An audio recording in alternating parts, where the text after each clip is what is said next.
everyone. Thank you so much for joining me this afternoon for this webinar. Today's topic is something that I'm sure is at the forefront of everyone's mind right now, and that's getting into business school. Specifically, I'm going to talk about 7 traits that all successful applicants have in common. So just to briefly introduce myself, my name is Stephanie Butler, and I'm an Assistant Director of Admissions at the Tuck School of Business at Dartmouth College. And it's a beautiful fall day here in Hanover. So I'm happy to be with you during it.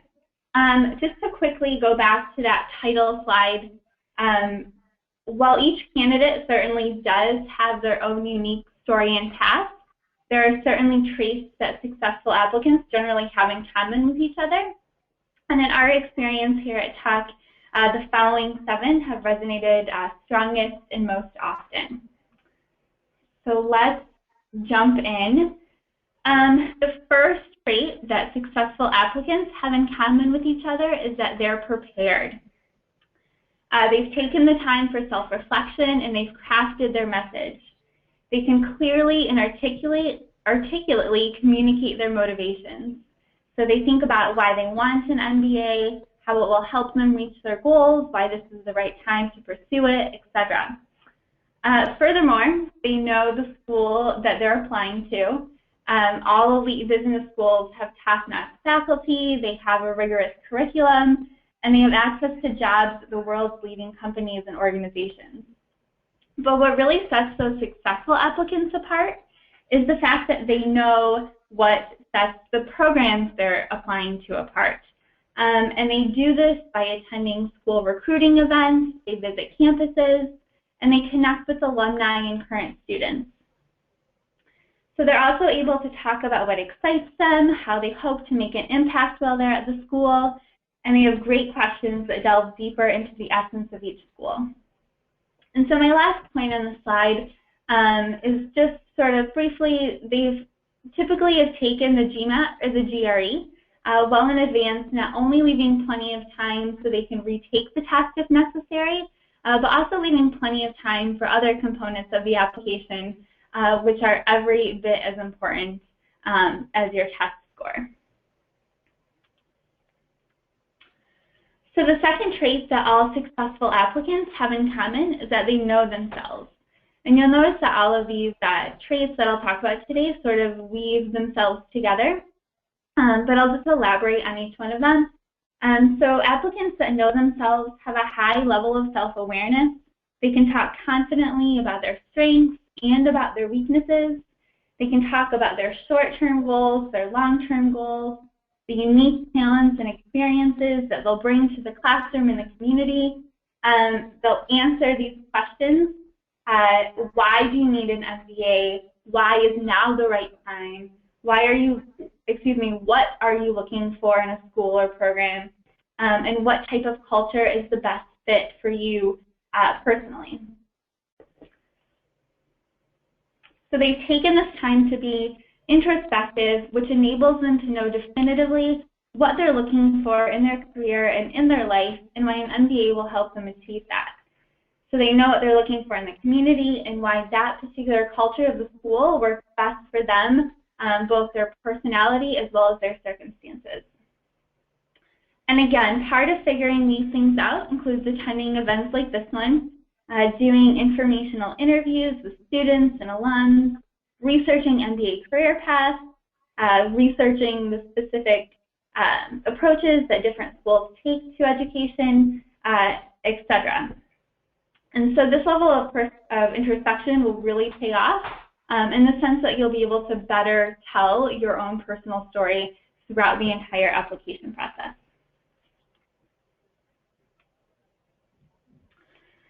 The third trait that all successful applicants have in common is that they're good leaders and they're good teammates. So it's very important that applicants know when to be a leader as well as when to defer to another one of their teammates as the leader. They recognize this balance. There's a time for everything. So knowing when to lead and when to contribute outside of a leadership role is critical. And while the MBA will definitely cultivate those leadership abilities and offer you plenty of opportunities to learn, collaboration is equally as important. And this balance is especially valued here at Tech. So not only are they able to sort of say they're a good leader and a good collaborator, but you should also be able to point to tangible examples of when you took on a leadership role or when you were an active and contributing member of a high-performing team. And again, not only do these people sort of go along with their teammates, but they really thrive in those collaborative opportunities. They strive to work collectively toward a goal that's bigger than themselves, and they're willing to challenge themselves and stretch beyond perceived limitations.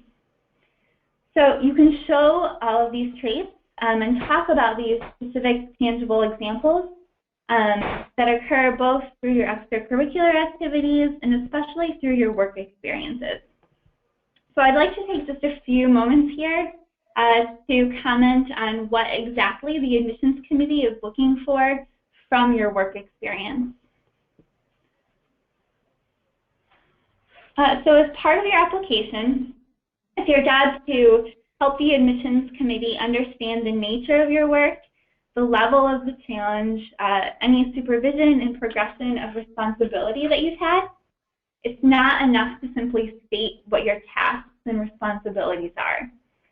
Instead, you should help us understand what you've gained from the experience, how you've influenced your organization, and be able to talk about different teams that you've been on.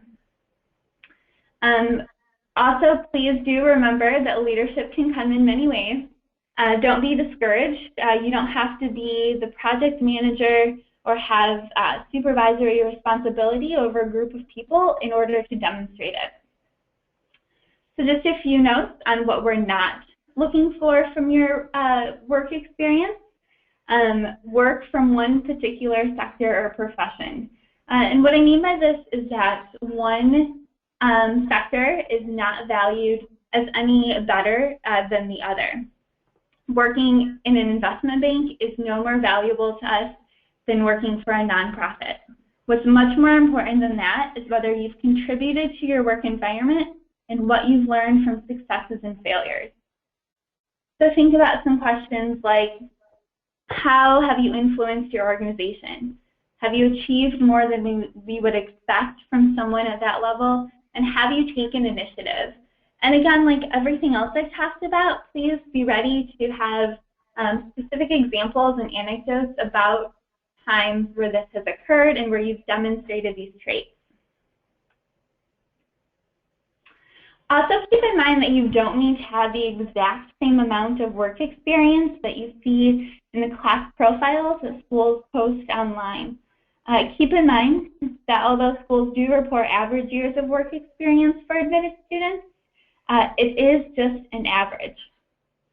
So the number of years worked is much less important than what you have done during that time. To reiterate and put it simply, quality is more important than quantity. For example, some people are ready with only 2 years of experience, but others aren't ready with 7 or 8 even.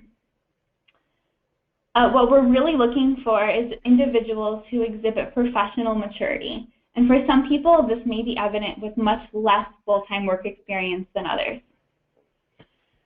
Now that said, we do like to see students with some work experience.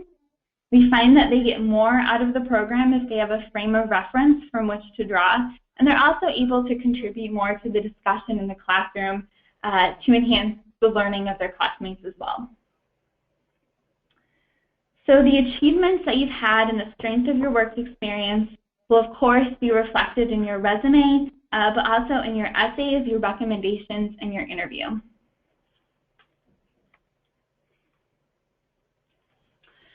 The fourth trait that all successful applicants have in common is that they focus only on what's in their control. So you're never going to know what the entire applicant pool looks like, and that's always going to be completely out of your hands. There's no knowing, there's no formula to refer to. There's no amount of figuring out you can do on online forums or other websites. Instead of spending time focusing on what other people are doing, our recommendation is to be extra diligent in the areas that you can control, such as choosing appropriate recommenders, participating in extracurricular endeavors, taking on leadership roles whenever possible.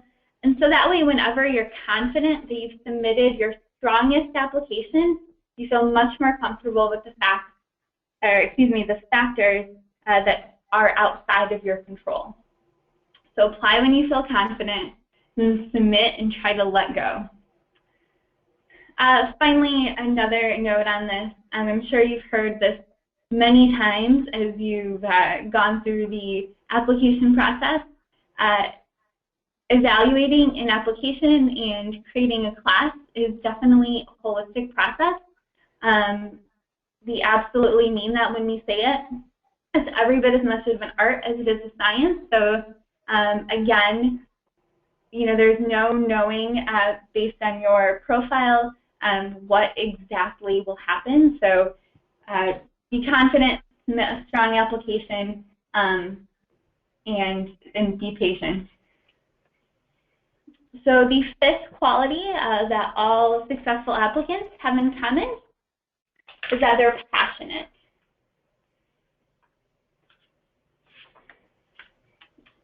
And this is reflected in their goals, their plans for ways to make an impact in the MBA community that they choose, and in how they present themselves throughout the application process. So regardless of how non-traditional a successful applicant might perceive their background or post-MBA plans to be, having the ability to clearly articulate these and why they're important is much more impressive than telling us what you think we want to hear. So articulate your passion, own them, and don't tell us what we want to hear or what you think we want to hear. We can tell when you're faking. It's hard to fake passion, and it's pretty obvious when something doesn't quite fire you up.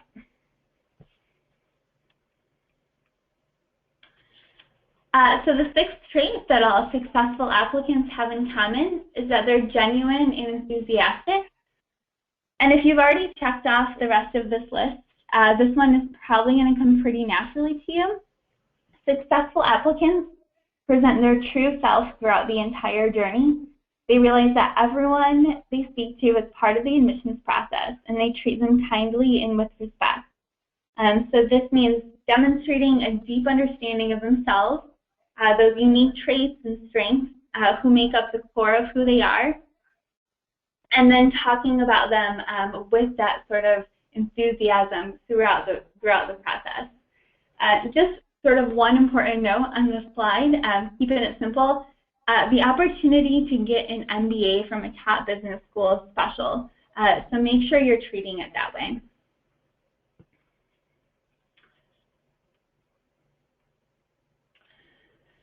And so finally, successful applicants are able to connect the dots. A successful applicant presents themselves in a consistent and clear way throughout all pieces of the application. They're able to pull each individual component into one holistic understanding of themselves. Their goals present a complete narrative that will help the admissions committee develop a meaningful understanding of who they are, what goals and aspirations are leading them down the MBA path, and also the types of unique contributions they'll make at the school they choose. All right, so how do you show us that you are a well-prepared leader who also collaborates and is passionate and genuine? Big question. So that you'll do through your essays, your interview, and your letters of recommendation. So just a few quick pieces of advice on each of those components of the application. Starting with the essays. The essays are a chance for you to really tell your story. Be sure to understand the questions that you're being asked, and also be sure that you're answering those questions that are asked. So this may sound pretty obvious, But many applicants try to make an essay that they wrote for another school sort of fit into the question that they're being faced with at the moment, or they might use the question as an opportunity to say what they want to instead of responding to what the admissions committee actually wants to know. Also, tell your story in a natural and honest way. Be yourself, tell us what you really think. Again, like I mentioned, a lot of these important points are gonna crop up throughout this presentation as well as your application. So be sincere, be honest, be genuine. Your response, however, should be descriptive and straightforward. Make sure you're taking time to think about your essays prior to writing them. These aren't going to be easy questions to answer, so if you move right to the pen and paper or right to the computer, it's going to be a lot more difficult to talk about, to respond in a meaningful way. So be clear and concise. And again, if you've given this thought and are being authentic about it, this is going to come a lot more easily to you. We read a lot of essays every year, so don't make us dig for the meaning of yours or sort of guess at what you're looking for in an MBA. Another point to mention in the essays is that certainly business school is a time for exploration, and we don't expect an applicant to perhaps, graduate and pursue the career that they talked about in their application essays. But on that note, we do expect an applicant to have a strong sense of why they want an MBA and what they hope to do once they graduate. Applying to business school, again, is an introspective process, so you should make sure that you have a good sense of what you want from it. This will be the core of your stories, and it should come across well in your essays and be sort of easy for us to understand. Finally, show us why you're a good match for that specific school. Be sure to explain why that school specifically will help you achieve your goals. Detail is good. Not that you want to get bogged down in them, but make sure you have tangible examples of how that school is going to help you with your goals and why it's a good fit for you. Don't just include what you're going to get out of the program. Explain how your background and your experiences will actually contribute to the program. And this comes from that research that you've done prior to writing the essays, prior to coming to interview, prior to hitting submit. The more that you are able to help the admissions committee see why your goals match the strengths of the program, the more attractive you're going to be as a candidate. Just saying why you want an MBA is not going to be enough. Tell us why you want an MBA from our school.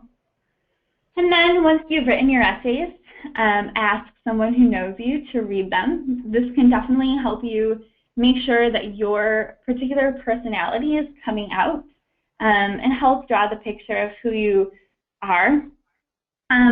Also a good idea to have someone who's less familiar with your background review your essays in order to help identify places where your story might not be as cohesive. And finally, and hopefully this goes without saying, but please do proofread your essays. Excuse me. Typos create a poor impression, and inserting the wrong school name in your essay creates a very poor impression. So a few notes on interviewing. Similar to your essays, interviews are another great vehicle to share your story. They provide the chance to have an interactive discussion with a representative of the school. The only part of your application where you are going to be able to actually interact like that and sort of, be the person off the paper. So they're very important. We hope to hear examples of the types of experiences you've had in both your personal and professional life, to get a sense of your demonstrated record of achievement, your interpersonal and communication skills, as well as your focus.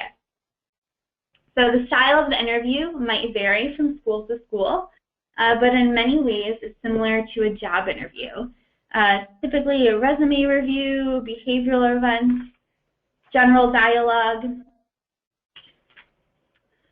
So think about anecdotes that will help you demonstrate these key themes that we're looking for. Think about those questions that were on, the first couple of slides that you need to sort of consider prior to actually submitting your application, prior to interviewing, prior to writing the essays. And then practice telling your story to friends and family. This is a great opportunity to really sharpen your message. But I will add a caveat. Don't become so over-practiced that you sound like a recording. Many schools have different interview policies. Some are open, some are invitation only. If you are presented with the opportunity to interview, however, I strongly recommend that you take advantage of it. So just a quick note on TUC's policy, we do offer a combination policy. So we encourage all applicants to initiate their own interview on campus.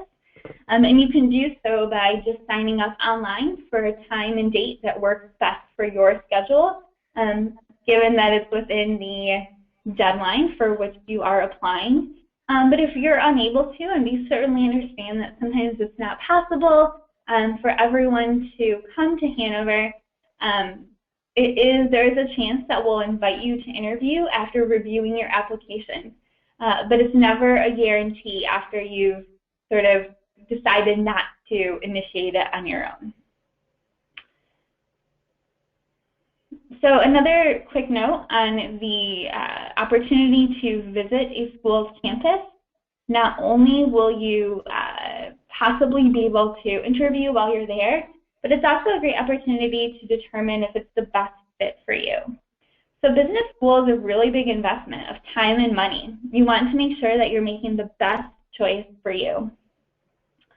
A couple quick tips on preparing for the interview. Research the school in advance. Asking questions that could be easily answered by looking at brochures and the website is not going to create a very good impression. So take time, again, for self-reflection. Think about some interview questions that you might be asked, and of course, be yourself, be genuine throughout.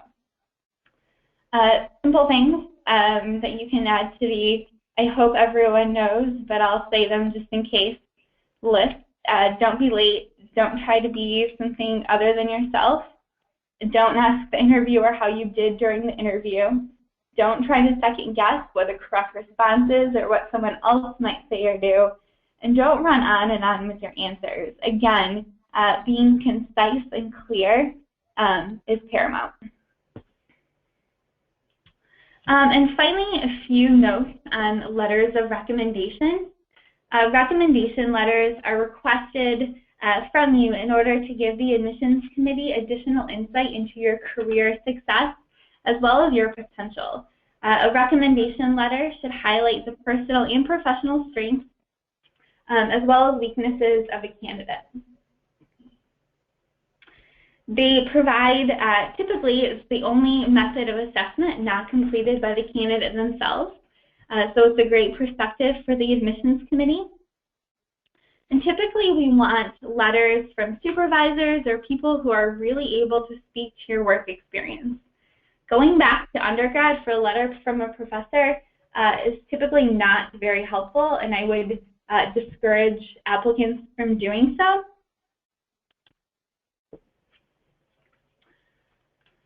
There are also times that applicants don't want their supervisors, though, to know that they're applying to business school, and that's okay. That does happen. But in these situations, think about using a client, a previous manager, or a contact from an extracurricular organization. Those are probably going to be the most useful second choices. And if you're not providing a letter from your supervisor, please do include a brief explanation as to why you're not doing that in the optional essay. So we're not assuming that this means that you don't have a good working relationship with him or with her. The recommender does not need to be the CEO, the CFO, or some head of the company, especially if you've had very little direct contact with the applicant or with yourself.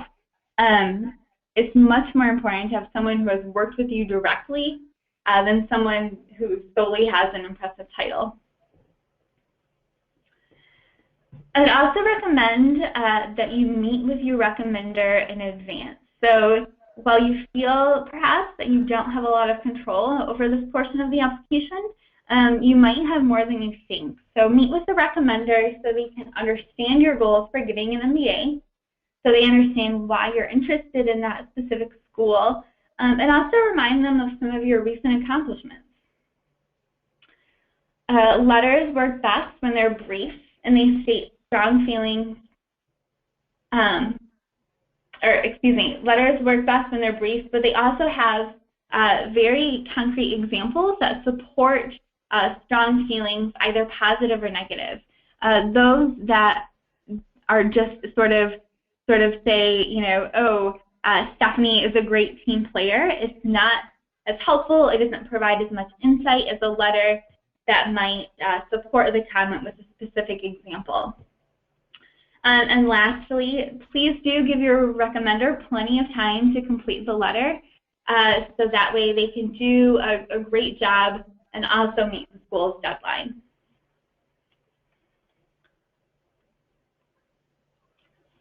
All right, so I'd like to sort of finish the presentation part by turning, instead of looking back on people who have been successful in the past, I want you to look at this as 7 tips for your own personal success. So just to sort of reiterate here, be prepared, know yourself, demonstrate success as a leader and as a team member, focus only on things that are actually in your control, own your passions, show your enthusiasm and your authentic self, and tell your story in a clear and consistent manner. So finally, another question to add to the list. Where is Puck going to take you? And I look forward to learning about many of you during the application process throughout these next couple months. I'm going to sort of move into a Q&A portion of the session. So please send your questions through.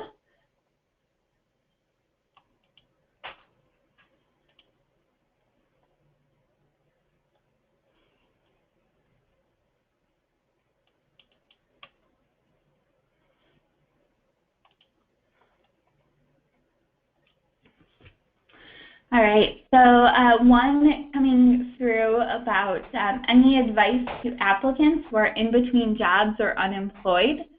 This is another great opportunity to use that optional essay to explain to us your exact situation.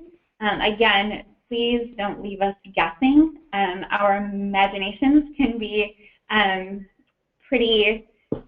we can get pretty imaginative, we can be pretty creative, so the more you can tell us, and again, you don't have to go on and on, but just a brief explanation about why there might be a gap in your resume would definitely be appreciated.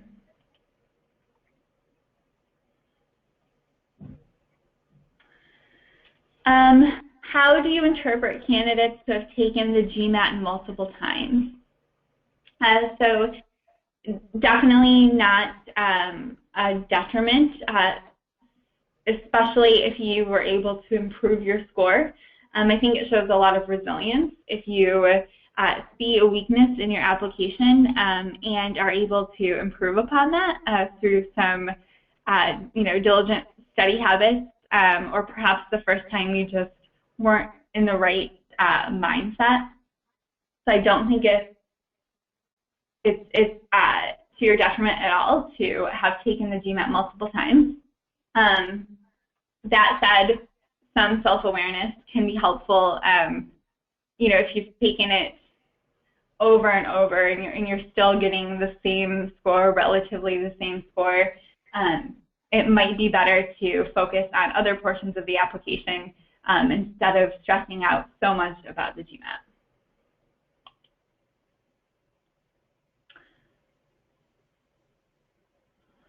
All right, I see a few questions about executive or part-time MBA programs. So Tuck, we only offer the full-time 2-year MBA, so I don't have any expertise in that.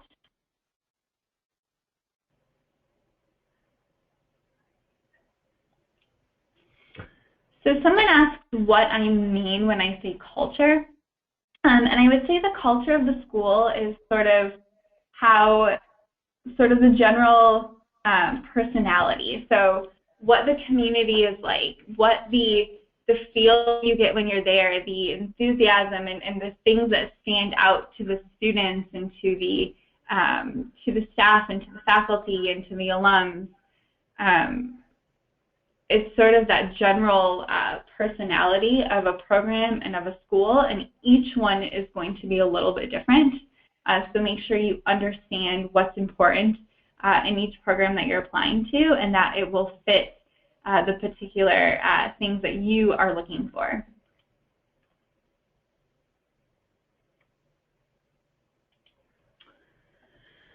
So I have another question here about the admissions committee view for applicants who have, are a little bit older and have quite a bit of experience.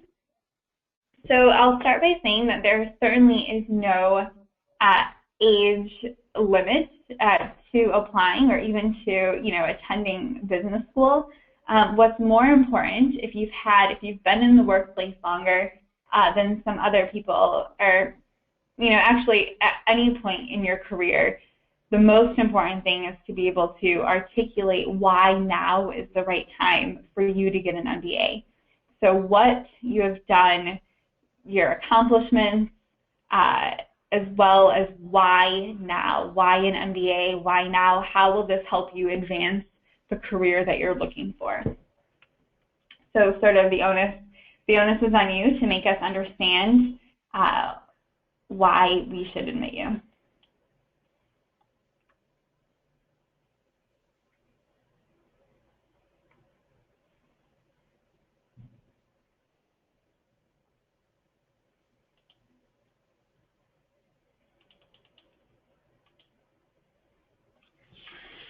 So question about letters of recommendation during the sort of the open answer portion of the recommendation.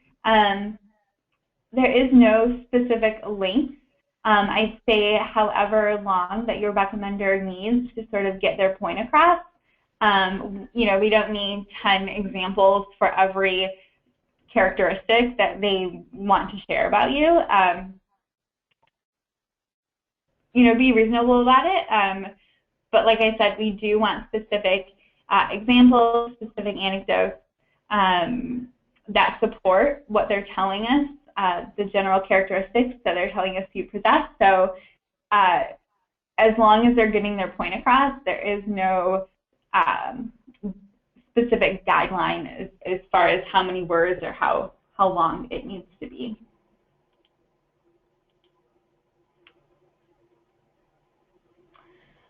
Do applicants have to limit their resumes to only a page?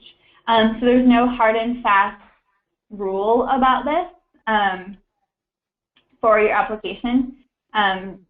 Typically, I think that is a standard, but you won't be at a disadvantage if you submit with a longer resume.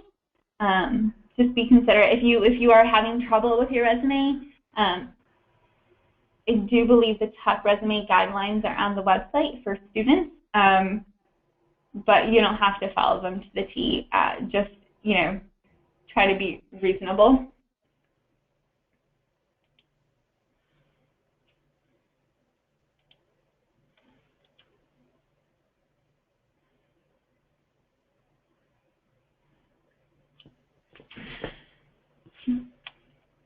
All right. How does the admissions committee view candidates who already have a master's degree? And I'd say we don't view them any differently. Again, you're not going to be at, immediately at any sort of advantage or disadvantage for already having an advanced degree. If you do have another degree, we will take that into consideration on the application as far as sort of in the same way that we've done with your undergraduate transcripts. How well did you do? So unless you've done very poorly in another master's degree, I don't think it's definitely not going to sort of hurt you.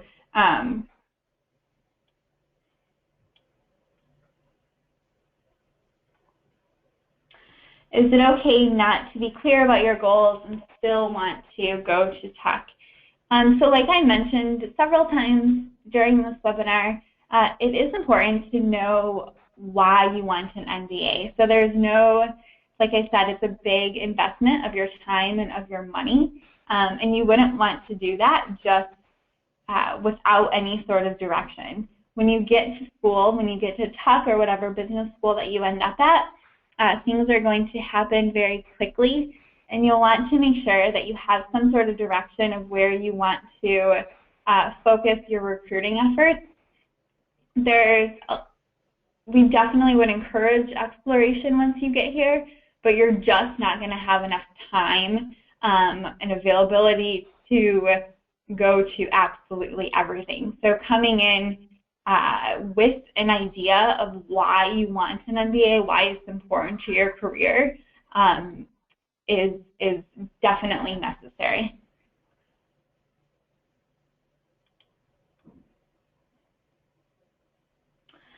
Question about the taping of this webinar, and yes, it will be available from the GMAT in the upcoming days.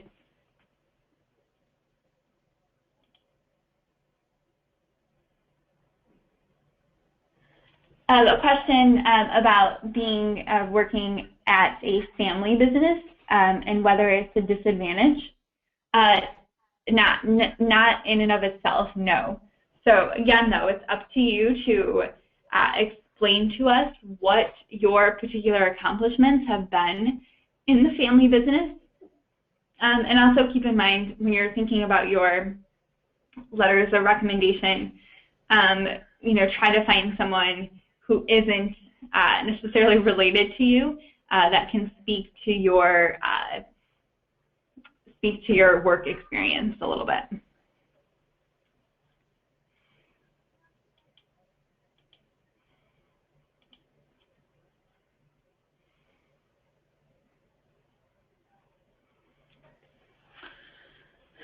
So someone asked about average GMAT versus GMAT range and which one they should consider while shortlisting the business schools that they want to apply to, or sort of benchmarking themselves against schools that they're considering. And I think it's important to look at both. So for one, please do keep in mind that it is a very holistic process. So that GMAT range is going to help you think about your application in a broader sense.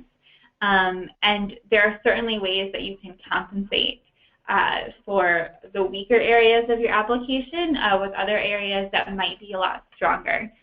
So it gives you a good idea of sort of admissibility, yes, and in sort of the strength of our classes, but I think that range is important to remind you that it's not just your test score that we're looking at, that it really is your full application and you as a person as a whole, not just one particular part.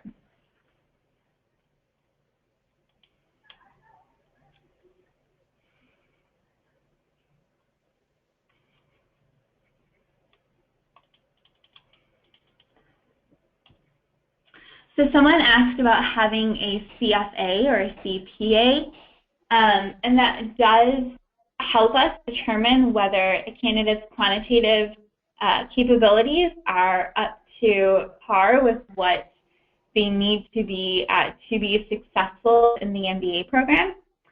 So that's definitely a bonus if you have either one of those qualifications.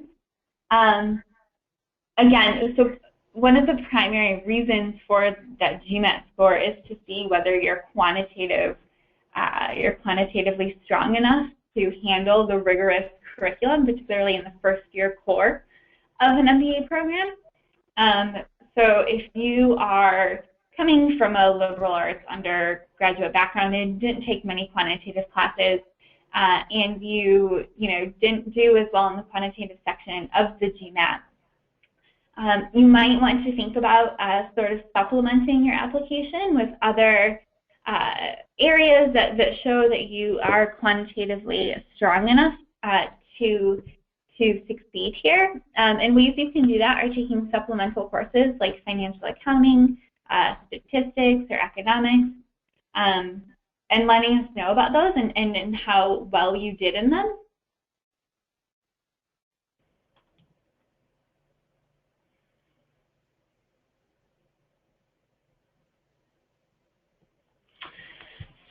So someone asked about, had a bit of a concern about coming to interview on campus after submitting their application.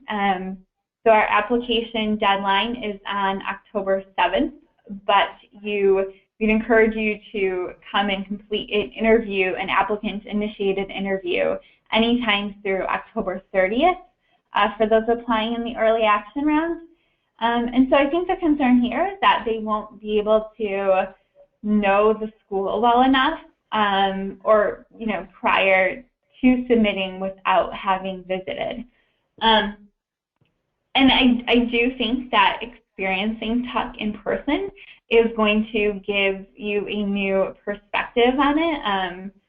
Hopefully it won't be completely new. Hopefully it'll just sort of reiterate and strengthen the things that you've already seen in other places through webinars and chats and, online profiles and our Tuck 360 blog and events you might have attended near you. So I think hopefully it'll sort of reiterate what you've already learned and what you already like about the school. But I do think it strengthens that. So I don't think you're at a disadvantage. I think coming at all is definitely a wonderful thing to do. It also helps when you're possibly considering determining which business school that you actually want to attend after you've received your decision. So, the process isn't over necessarily after you've submitted your application. But I do think that there's enough material out there and there's enough opportunities to interact with us that you can get a good idea and you will be able to articulately express what you like about a school or a program and why you want to be there.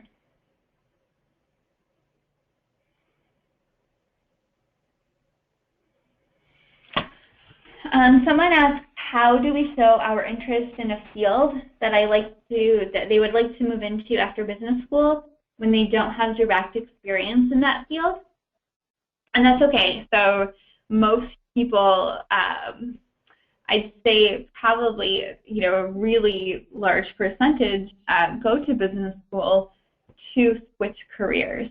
So even if they're coming from consulting, many consultants go down other industry paths prior to getting their, after getting their MBA.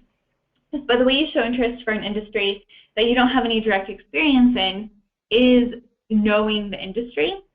So you can do research on some of the big firms out there. You can know exactly what a consultant does, what you like about it. There are probably several traits that you could list for each job path, each sector, each industry sector, and think about ways that you might already possess some of those traits.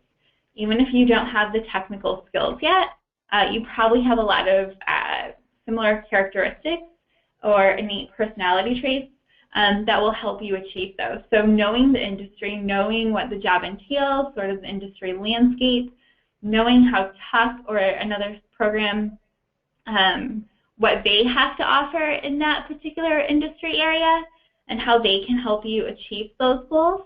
So I think there are ways to really know the industry and know how a program can help you achieve that without actually having necessarily the technical expertise.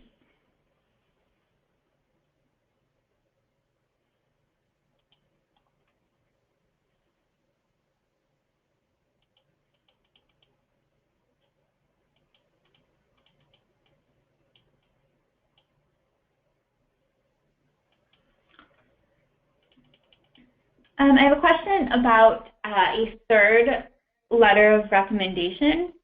So if you find that there's sort of a piece of your background or a piece of your experience that wasn't able to be addressed through your primary recommenders, you are welcome to submit a third recommendation. It won't be through the formal process. In fact, please don't send a third request through our application system, but just have the recommender send in an email to the general Tuck admissions address, which is tuck.admissions@tuck.dartmouth.edu, and just have them send their support for you in via email, and we'll add it to your file. But again, I do want to reiterate that unless you really think this is tells us something different about you, that it's really going to enhance your candidacy, I would hesitate before having anyone you've worked with sending in letters of support. So make sure that it's really going to support your candidacy.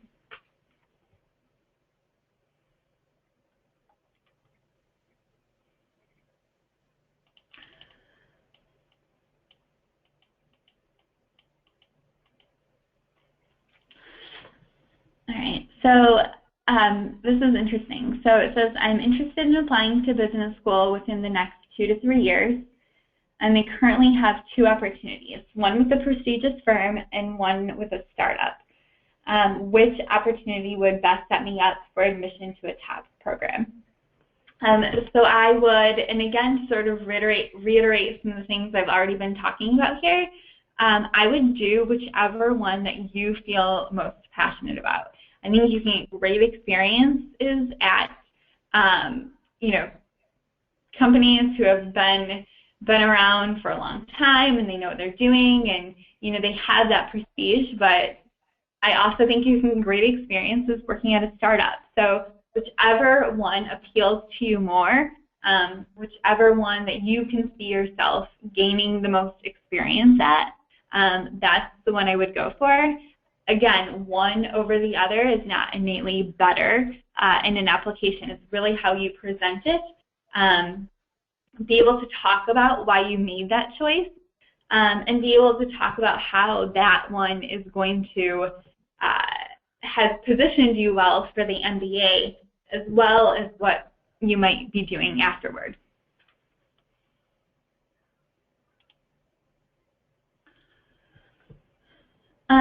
All right, this is a very common question. I'm glad it came up today.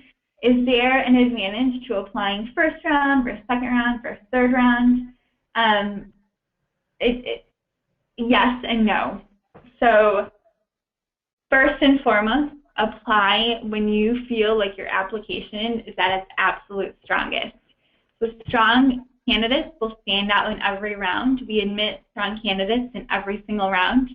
And you're going to be much better off by applying with a strong application as opposed to applying earlier. So that said, there are a few advantages to applying earlier rather than later if you are ready to go.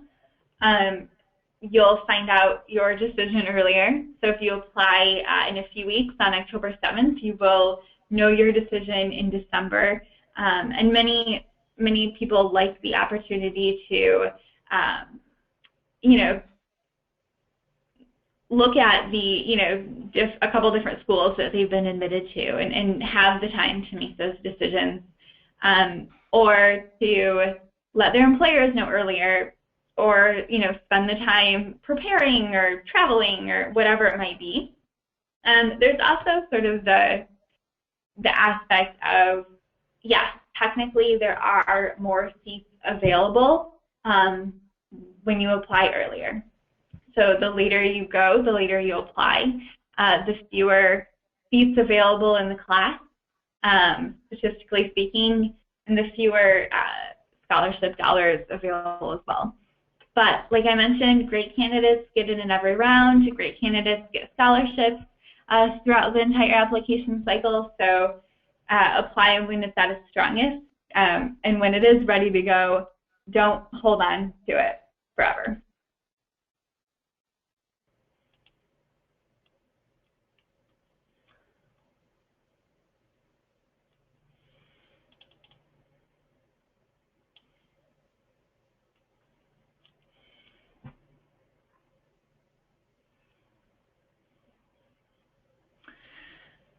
So someone asked, what, in my opinion, is Tuck's real strength?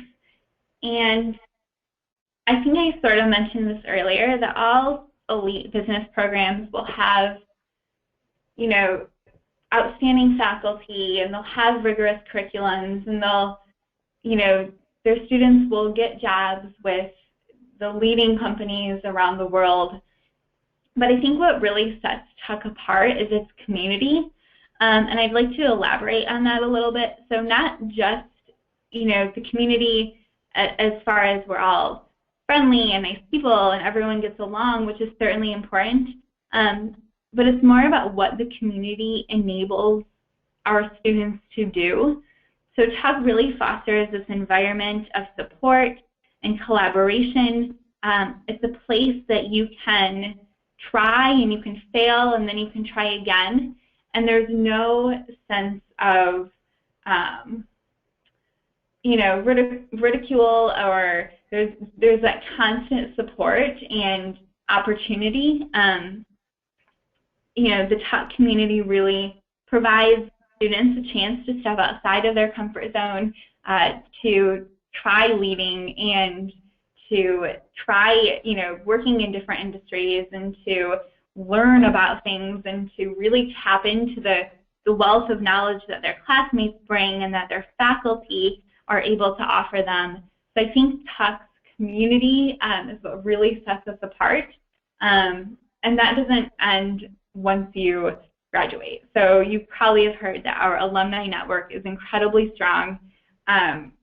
We were recently ranked #1 by The Economist for having the most effective alumni network of all business schools. So they continue that sort of mantra of being supportive of one another and loyal to the school throughout the rest of their careers.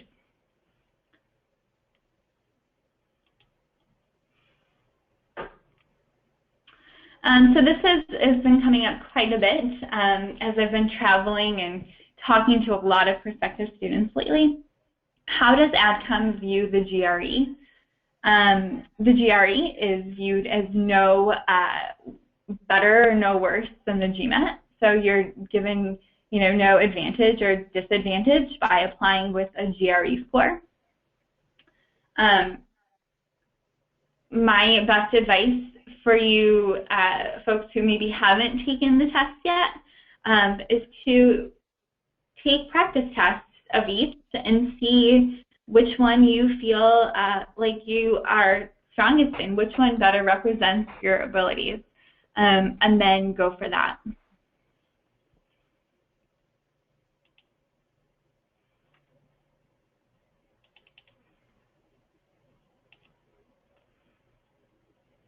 All right, so we only have a few minutes left.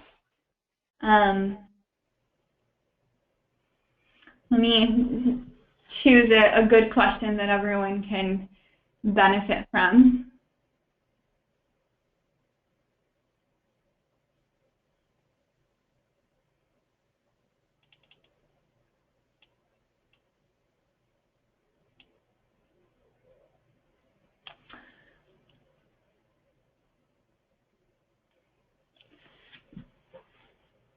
So how important are volunteering and other extracurricular activities if you've been a full-time employee for the past 4 years?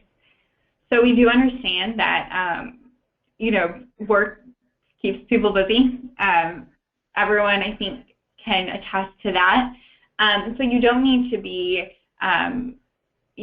spending another 40 hours outside of work volunteering. But it is nice to see people with interests outside of their workplace, particularly at Tuck, where students can't, you're not going to be anonymous here. Students definitely jump in and get involved. It's a very immersive place.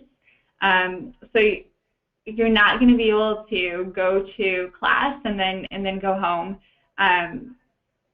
Students get involved, they lead clubs, they organize conferences, they collaborate with others, they play hockey or go on adventures around the Upper Valley with their classmates. So it is important. Again, we understand that you're not going to be able to dedicate perhaps as much time as you would like. Also keep in mind that we look at, your collegiate extracurricular activities as well. It's also a good place to show how collaborative you are. So I wouldn't be overly discouraged, but it is nice to see that people have interests outside of work as well. All right, well, I do see that it's 1 o'clock. Thank you so much for joining me today. I hope you found it beneficial as you sort of continue working through those applications. And I included some contact information. If you have any follow-up questions, please feel free to reach out or follow me on Twitter at @85Butler. I'm happy to answer questions there as well. Otherwise, I truly look forward to getting to know you guys better throughout the application process. Good luck.